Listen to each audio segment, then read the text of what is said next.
నమస్తే, welcome to our channel.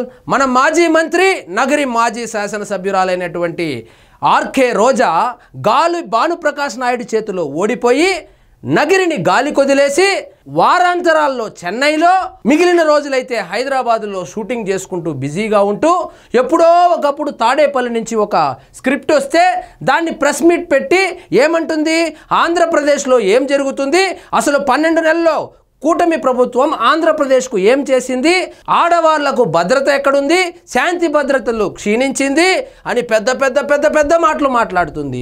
RK రోజా గారు ఒకటి గుర్తుపెట్టుకోండి, మీరు ఆంధ్రప్రదేశ్లో ఉంటే కదా మీకు ఆంధ్రప్రదేశ్లో ఏం జరుగుతూ ఉందని తెలిసేకి.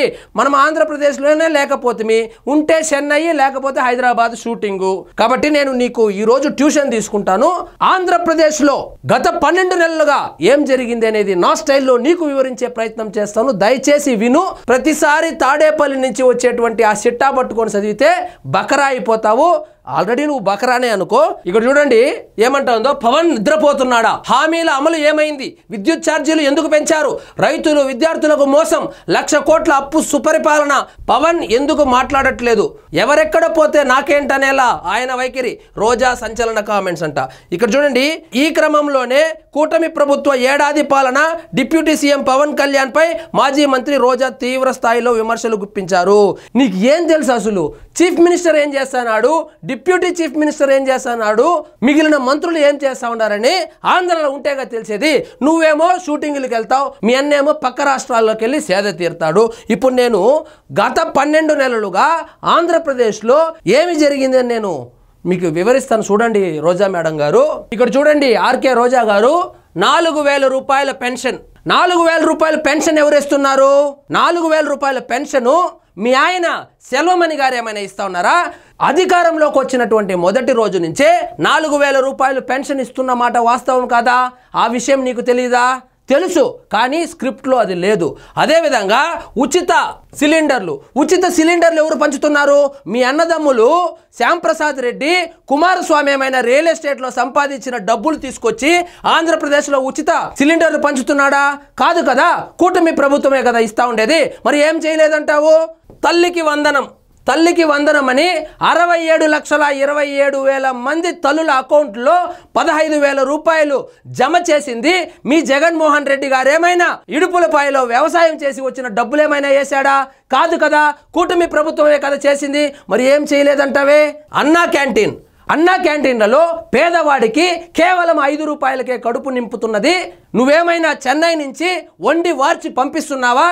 కాదు కదా, కూటమి ప్రభుత్వమే కదా చేస్తూ ఉండేది. మరి ఆంధ్రప్రదేశ్లో ఏమీ జరగలేదంటున్నావే? మనం ఉంటే కదా ఆంధ్రప్రదేశ్లో తెలిసేకి.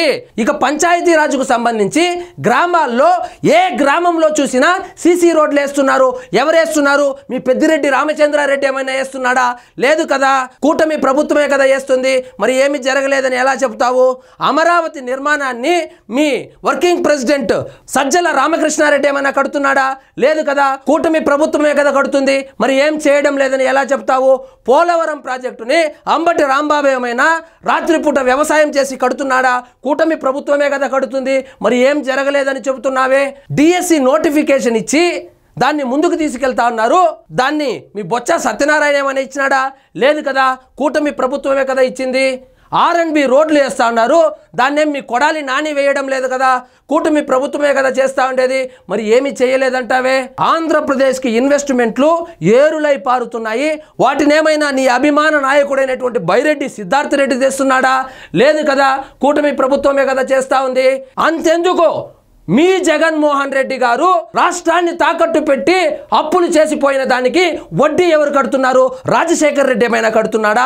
లేదు కదా, కూటమి ప్రభుత్వమే కదా కడుతుంది. మరి ఏ నోరు పెట్టుకొని వచ్చి కూటమి ప్రభుత్వము 12 నెలలుగా ఏం చేస్తుంది అని చెప్పి మాట్లాడతారు రోజా గారు. కాబట్టి నేనేం చెప్తానంటే, గుడ్డిగా తాడేపల్లి నుంచి వచ్చేటువంటి స్క్రిప్ట్ను కనుక ఫాలో అయితే ప్రతిరోజు బకరా అవడం ఖాయం. ఆంధ్రప్రదేశ్లో ఏమి జరుగుతుందో తెలుసుకోవాలంటే హైదరాబాద్లో షూటింగ్లో ఉంటే తెలియదు. ఆంధ్రప్రదేశ్లో ఏమి జరుగుతుందో తెలియాలంటే సాక్షి పేపర్ చదివితే తెలియదు. ఆంధ్రప్రదేశ్లో ఏం జరుగుతుందో తెలియాలంటే చెన్నైలో పోయి సేద తీరితే తెలియదు. నగిరి ప్రజలు నిన్ను 2 సార్లు గెలిపించారు కదా, ఓడిపోయిన తర్వాత 2 సార్లైనా నగిరి పర్యటనకు వెళ్ళావా? లేదే. నగిరిని గాలి కొదిలేసి నీ పాటికి నువ్వు తిరుగుతా ఉంటే ఆంధ్రప్రదేశ్లో ఏం జరగలేదు అని చెప్పి ఆ స్క్రిప్ట్ను కనుక ఫాలో అయితే నిజంగా నీకు రాజకీయ భవిష్యత్తు కూడా ఉండదు రోజా గారు. కాబట్టి ఒకప్పటి నా అభిమాన హీరోయిన్ అయినటువంటి రోజా గారికి నా విన్నపము, దయచేసి ఆ సాక్షి పేపర్ చదవడం మానేయండి. ఆ తాడేపల్లి స్క్రిప్ట్ చదవడం మానేస్తే నిజంగా గౌరవంగా ఉంటుంది మీకు, లేకపోతే అబాసు పాలవుతారు. ఇదండి ఈరోజు మన టాపిక్. మీకు ఈ వీడియో నచ్చినట్లయితే లైక్ చేయండి, షేర్ చేయండి, ఛానల్ మాత్రం సబ్స్క్రైబ్ చేసుకోవడం మర్చిపోవద్దు.